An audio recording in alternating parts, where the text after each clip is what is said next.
You've done your research, and now you're prepared to acknowledge your sources. But how can you effectively create a works cited page? In your essay or slideshow, you'll have quotations and citations, which point to the references, and those references can be found on your works cited page.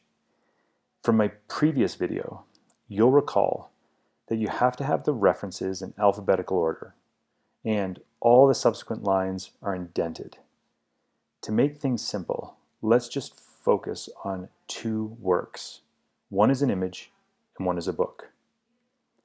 Before we begin, know that the best reference page to consult is Purdue's online writing lab, OWL for short. They have clear examples and straightforward information. If you're ever in doubt, consult that page.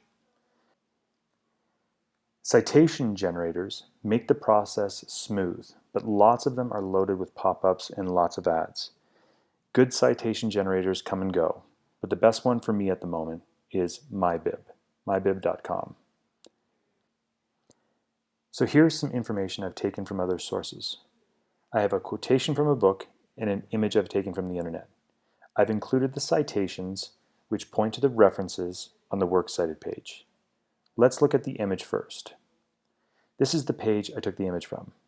You can see that I have the author or photographer's name, I have descriptions and dates for the image, and I have the web page that it's from.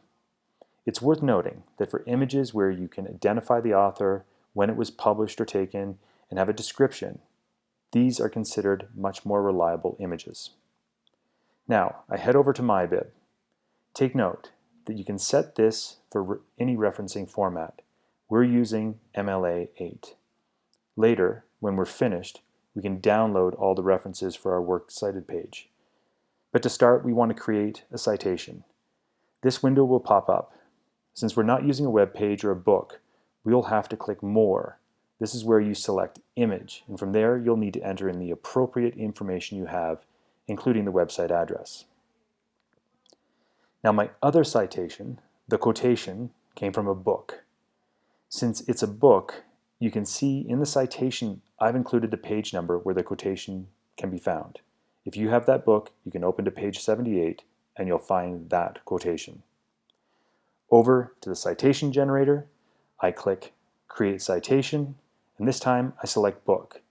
Here I can search for the book one of two ways. I can put the title in and search for it that way, or what's often more effective is putting in the ISBN number. This is the number that's located at the back of the book above the barcode.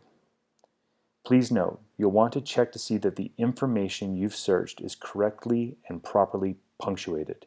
When you're done, you can download all of your citations and references in the Works Cited. Finally, we've got a Works Cited page. You paste these into your essay or slideshow. Be sure you use the same font as the rest of your presentation. Check to see that the title of the text is italicized. This will be the title of the book or the web page title. Be sure that you see the author's last names. This is what you'll use for your citations. And there you go. You've got a works cited page for all the material that isn't yours.